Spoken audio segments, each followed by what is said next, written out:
Toda vocación es un misterio que responde al seguimiento de Jesús. Es un llamado al amor. Todos llevamos escrito en nuestro corazón el plan de Dios. Es como una pequeña luz que un día vemos brillar en nuestra alma. Esta es la historia de un hombre que vio la luz de la vocación en su alma y no descansaría hasta responderla. El padre Félix de Jesús Rouget. Nací en la provincia de Auvernia, en el centro de Francia, el sábado 17 de diciembre de 1859. Meses antes de nacer, mi mamá me consagró a la primera divina persona y me puso el nombre de Benedicto Félix Rouget Olanier.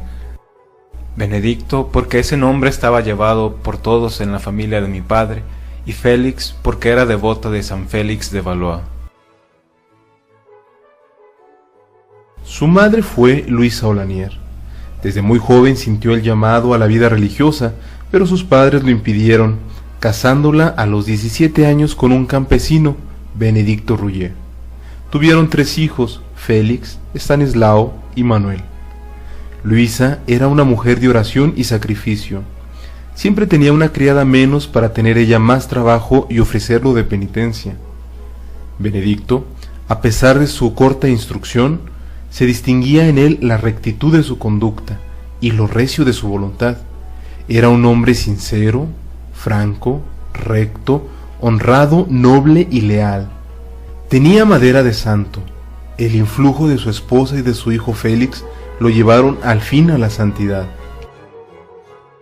Cuando nació Félix, Luisa tenía 20 años y se había hecho por sí sola devotísima de las divinas personas y de la Santísima Virgen. En su primera salida a la calle, después del nacimiento de Félix, lo llevó al templo de la parroquia, que estaba sola en ese momento. Tomó al niño, lo puso sobre el altar de la Santísima Virgen y, arrodillándose ante su imagen, lo consagró con todo su corazón a la Madre de Jesús. Oh María, mi buena Madre, yo te entrego a este hijo para siempre. Desde hoy ya no es mío, es tuyo. Alcánzale la vocación sacerdotal, que sea un santo sacerdote y gane muchas almas para Jesús. Voy a tomarlo otra vez y a llevarlo conmigo, pero ya no es mío. Lo cuidaré y educaré para ti.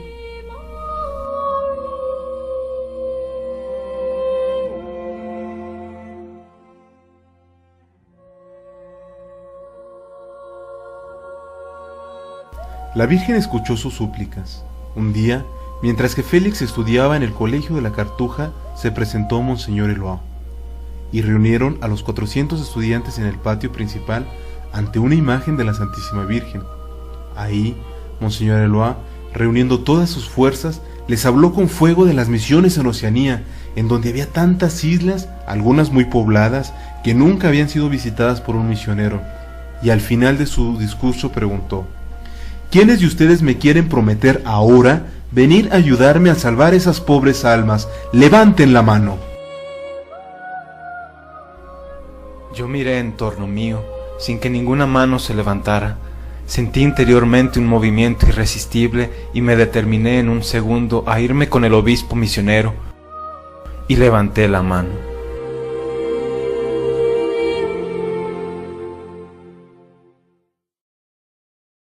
En septiembre de 1878 ingresó al noviciado de los Padres Maristas. Pese a su entusiasmo, las dificultades no se harían esperar.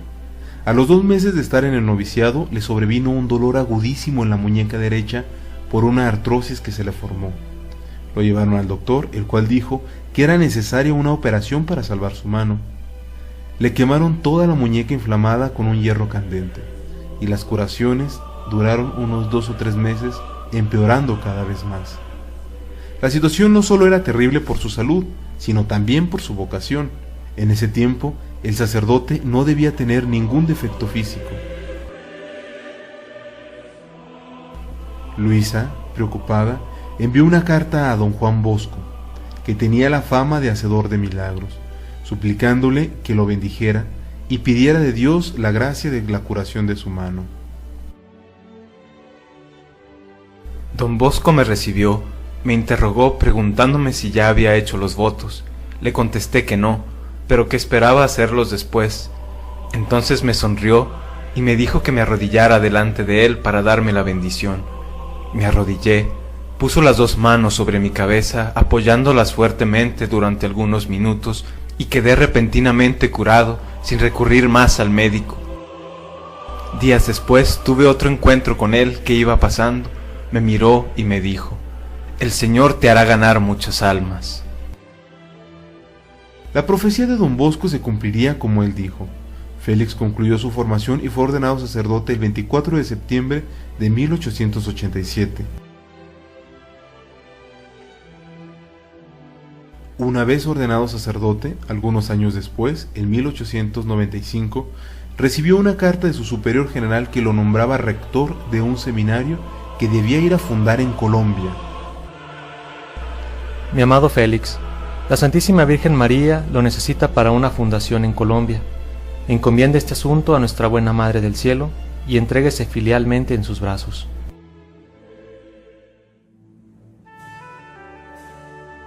El padre Félix se entusiasmó mucho. No eran las misiones en Oceanía, pero tenía la certeza de que la Virgen lo necesitaba para la fundación de un seminario, y eso le daba confianza de responder con un sí, embarcándose de inmediato a Colombia. Una vez llegado a su destino, el señor obispo, Monseñor Rojas, cambió sus planes y les ofreció hacerse cargo del colegio de Santa Librada, en Neiva, y accedieron. Al año siguiente, en 1897, se abrió el colegio de San Simón, en Ibagué, y fue enviado el padre Félix como director del nuevo plantel. Pronto llegarían unos 150 alumnos y después de 3 años de intenso trabajo, ambos colegios casi se habían convertido en seminarios, pues salieron más de 50 vocaciones para el sacerdocio. El padre Félix no solo se dedicaba al magisterio, sino que también tenía un intenso trabajo pastoral. Estableció en Neiva y en Ibagué una obra llamada El Pan de San Antonio. Estableció y dirigió la Asociación de Hijas de María, donde se cultivaban vocaciones para la vida religiosa. Al mismo tiempo atendía a los enfermos en los hospitales y a los presos en las cárceles, confesaba asiduamente y daba dirección espiritual, predicaba ejercicios espirituales y a veces cubría al párroco de Ibagué cuando él se ausentaba.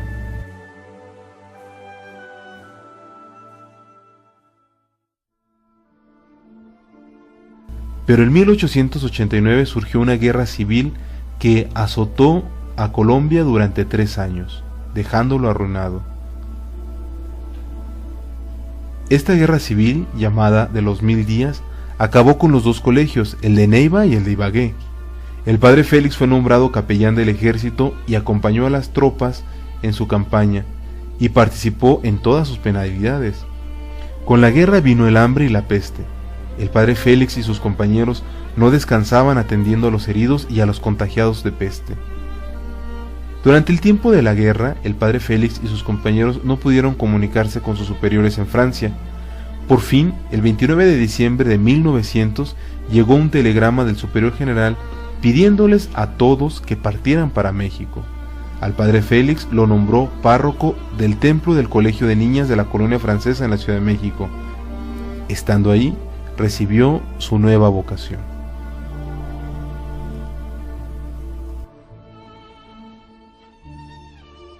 El día 4 de febrero de 1903 estaba yo para salir a la calle cuando me llamaron al confesionario. Antes de que me llamaran estuve 3 veces para salir y me sentí detenido, hasta que por fin subió el sacristán y me avisó que una señora me estaba esperando en el confesionario. Era la señora Concepción Cabrera de Armida.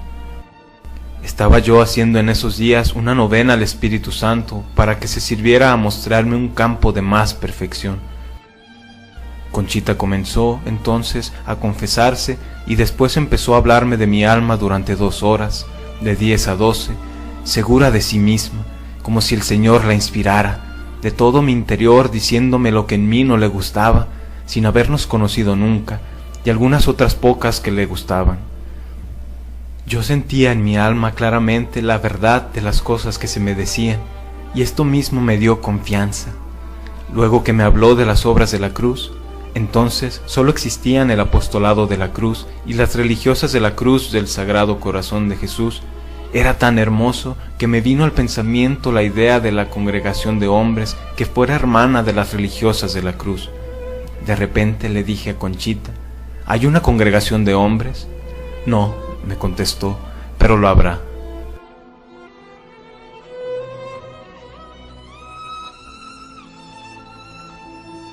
El resultado del llamado a las obras de la cruz fue de inmediato. Aumentó considerablemente las penitencias corporales, insistió más en el recogimiento y en la guardia de los sentidos, en la fidelidad y correspondencia a las inspiraciones del Espíritu Santo, procuró más ocultamiento. También estableció el apostolado de la cruz en su parroquia, fundó una publicación para extender la espiritualidad de la cruz y empezó a ayudar a las religiosas de la cruz como su director espiritual.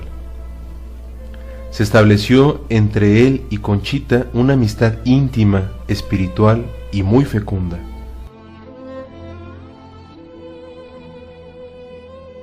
El Jueves Santo de 1903 llegó Conchita al confesionario a decirme, de parte del Señor, que Él me había escogido para fundar a su tiempo a los religiosos de la cruz.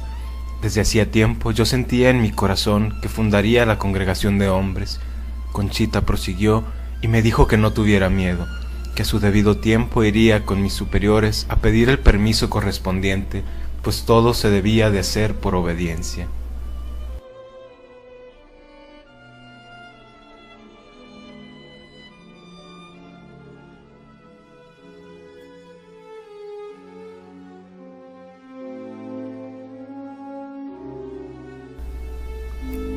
Conchita le dijo que nuestro Señor se había referido a él como mi Félix. A partir de ahí se sintió propiedad de Jesús y completó su nombre, Félix de Jesús.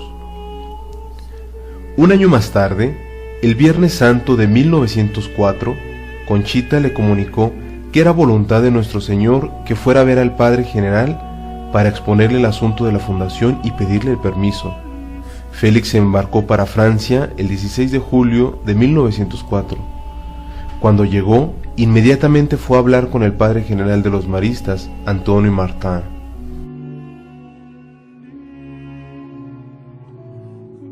Me recibió amablemente y me escuchó varias horas cada día durante una semana. Le referí todo lo que había dicho nuestro Señor y tuve la impresión de que quedó convencido del llamado que Dios me hacía para fundar la nueva congregación. Me pidió que visitara a mi familia 15 días en lo que él consultaba con sus consejeros.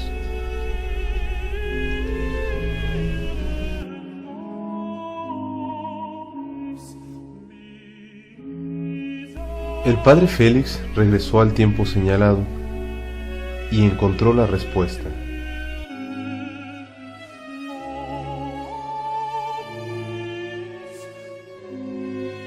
Mi querido hijo, he consultado a los consejeros generales sobre su proyecto de fundación y todos son de parecer que no se le dé el permiso. Vaya usted a Barcelona hasta nueva orden. Le prohíbo comunicarse con la señora Conchita y le prohíbo escribir a los obispos mexicanos y a Roma.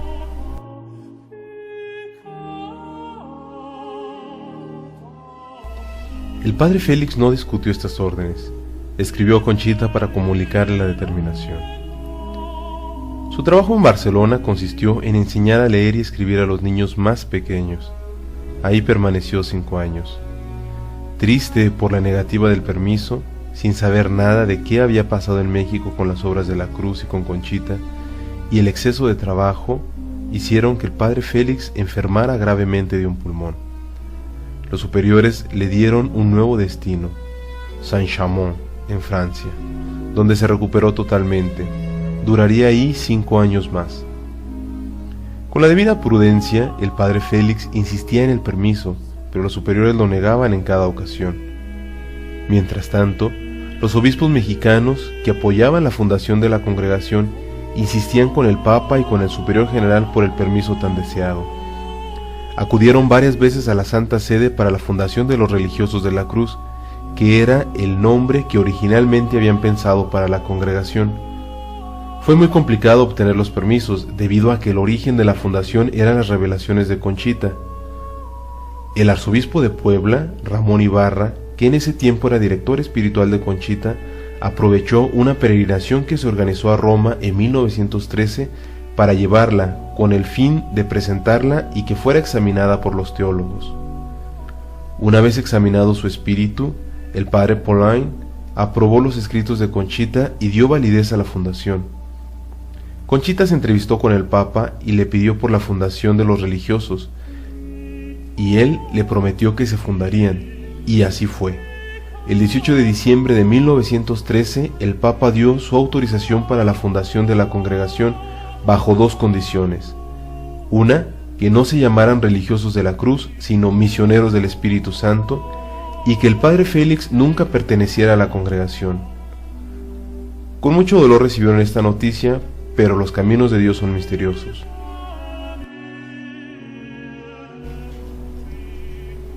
Sin embargo, las dificultades no terminaban allí.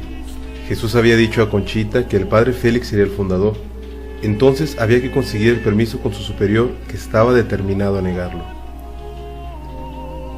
Por ese tiempo se encontraron en Francia Monseñor Ramón Ibarra y los señores George y Elizabeth Greville, amigos del padre Félix del tiempo en que George era embajador de la Gran Bretaña en México. Monseñor Ibarra les contó el asunto y ellos se comprometieron a ayudarle. Platicaron con el superior del padre Félix, que nuevamente se negó a dar el permiso bajo la excusa de que había escaso personal para sus colegios, por lo que Elizabeth Greville le prometió pagar 3 maestros que suplieran al padre Félix. Bajo esa condición, el padre superior no pudo negarse y prestó al padre Félix por 2 años. Inmediatamente el padre Félix se embarcó para México el 15 de julio de 1914, 10 años después de su partida de México. La obra era grande y el tiempo escaso. La situación en México era terrible, eran los tiempos de la Revolución Mexicana. Muchos obispos y sacerdotes tuvieron que salir del país. Cuando llegó a Veracruz, el padre Félix tuvo un encuentro muy particular. Después de celebrar la misa, me encontré con el señor Francisco Orozco, arzobispo de Guadalajara, que partía para La Habana. Le conté en pocas palabras lo que había pasado desde hacía 10 años que no nos habíamos visto, que venía con el permiso de fundar una nueva congregación. El ilustrísimo señor me dijo: «Padre, ahora no estamos para fundar nada, ni siquiera para trabajar. Casi todos los obispos están escondidos o fuera de la República. Véngase conmigo a La Habana, ahí yo le ayudaré. Ahora es la agonía de la nación». «Monseñor», le contesté, «supe hace 10 años que nuestro Señor dijo que esta nueva congregación se fundaría en la agonía de la nación».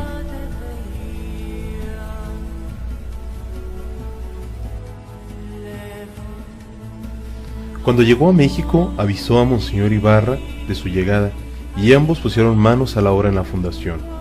El padre Félix buscó vocaciones, encontrando solo 2, el padre Domingo Martínez y Moisés Lira. El 25 de diciembre de 1914, a los pies de la Virgen de Guadalupe, en la Capilla de las Rosas, fue fundada la Congregación de los Misioneros del Espíritu Santo, tan querida por Jesús para su iglesia.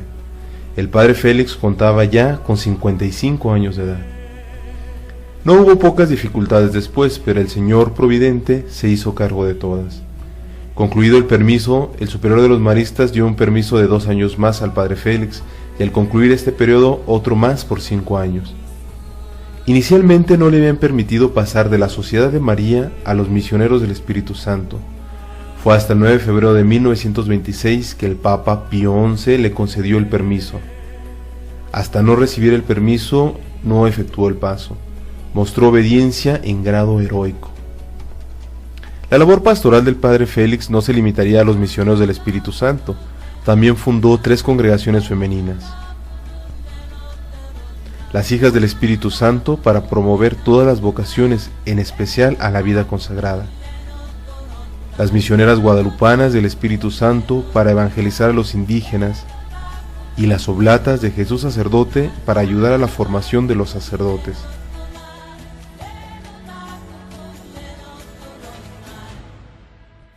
A pesar de su complexión tan robusta, su actividad asombrosa hizo que el padre Félix literalmente consumiera su organismo en el servicio de Dios. Viajes continuos para buscar vocaciones o visitar las casas de la congregación, con los medios de transporte tan deficientes de la época, la predicación de ejercicios, las largas horas de oración dedicadas a la dirección espiritual, sobre todo de sus religiosos y religiosas, la correspondencia que les robaba muchas horas de sueño, sin descuidar la observancia religiosa, minó la salud del padre Félix. Después de una larga agonía, murió con fama de santidad en la Ciudad de México el 10 de enero de 1938.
¿Cómo es la mirada de Jesús? ¿Cómo es la mirada de Jesús? Para el que se siente estrella por el carro que maneja, imagínate cómo lo mira Jesús. ¿Cómo es la mirada de Jesús? ¿Cómo es la mirada de Jesús? Para la que solo sueña cautivar por su silueta, imagínate cómo la mira Jesús. Si él mira con el amor con que un padre mira a un hijo y mira viendo la historia que hay detrás. Si él mira con el perdón que costó su sacrificio, imagínate cómo mira a Jesús. ¿Cómo es la mirada de Jesús? ¿Cómo es la mirada de Jesús? Para el loco de la calle con su frasco de pegante, imagínate cómo lo mira Jesús. ¿Cómo es la mirada de Jesús? ¿Cómo es la mirada de Jesús? Para el niño que era tierno y le dio por ser punqueto, imagínate cómo lo mira Jesús. Se mira con el amor con que un padre mira a un hijo y mira viendo la historia que hay detrás. Si él mira con el perdón que costó su sacrificio, imagínate, imagínate, imagínate cómo mira Jesús.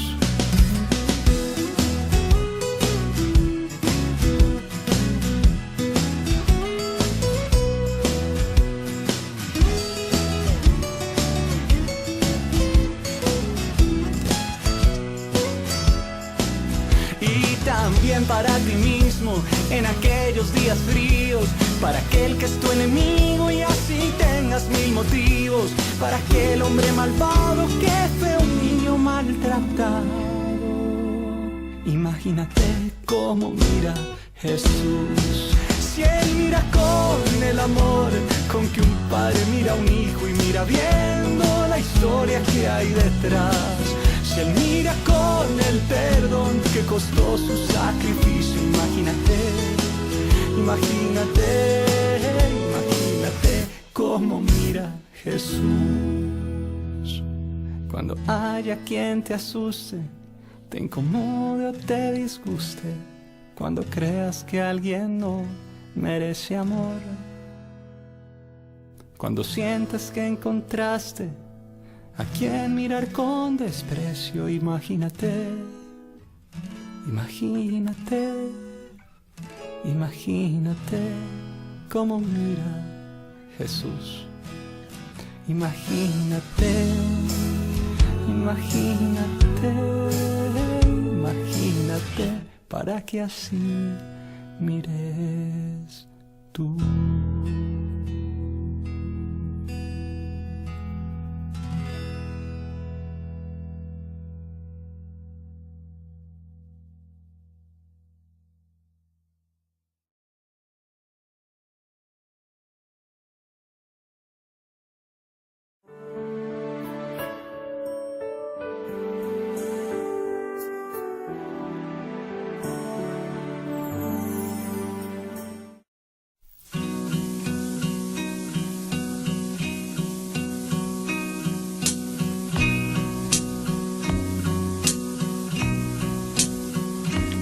Una mañana cerca del mar apareció un joven Galileo.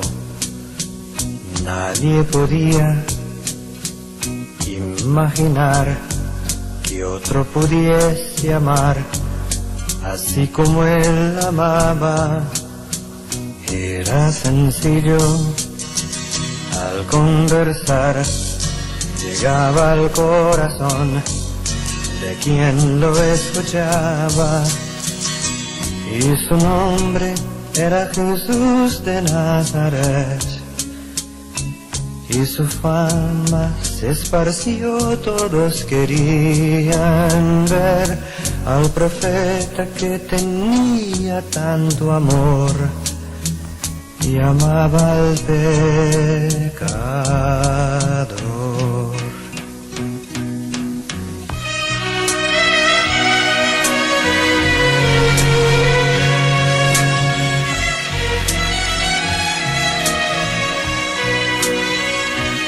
En esas playas, en ese mar, en ese río, en casa de Zaqueo, en los caminos, bajo aquel sol, el pueblo iba a buscar la luz de su doctrina, sus expresiones, su caridad, henchían el corazón de una fuerza divina, y su nombre era Jesús de Nazaret, y su fama se esparció. Todos querían ver al profeta que tenía tanto amor y amaba al pecador.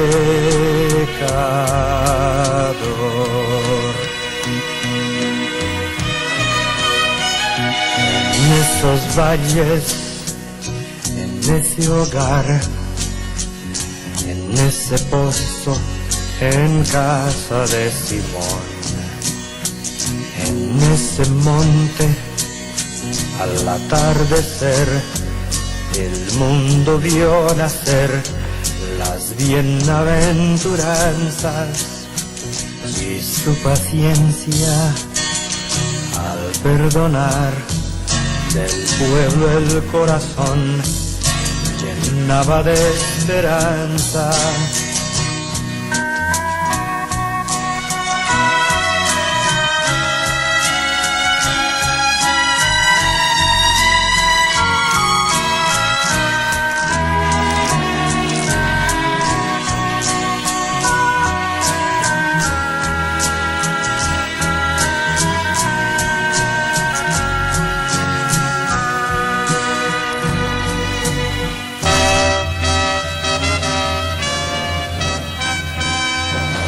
Cierto día al tribunal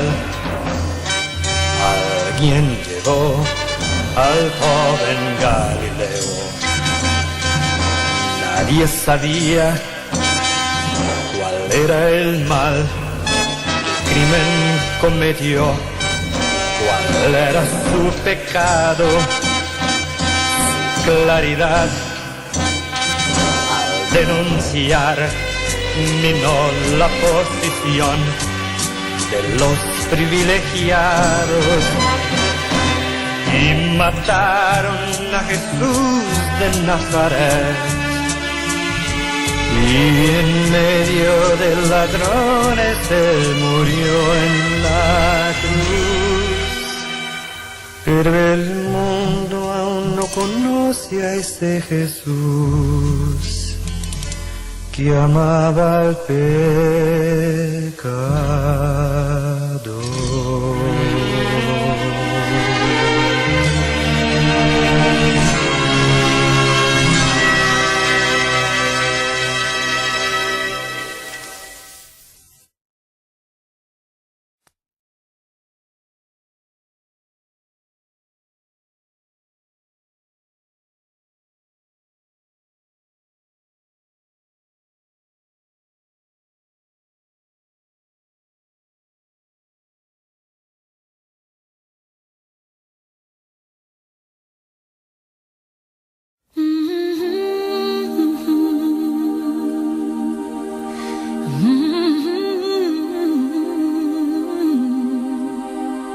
I get wings to fly.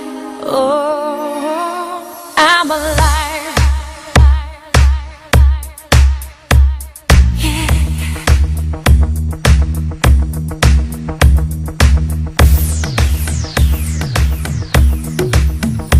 When you call on me,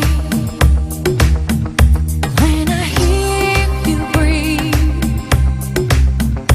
I get wings to fly.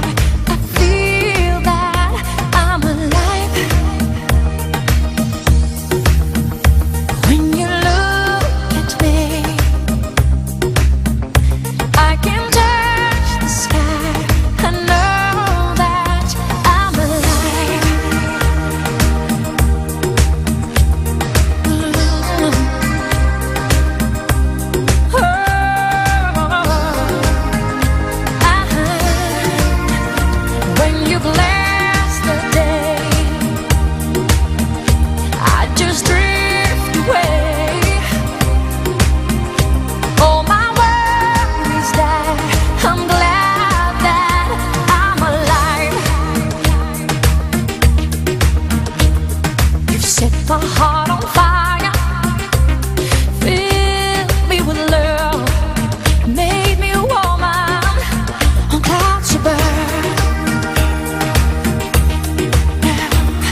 cruzar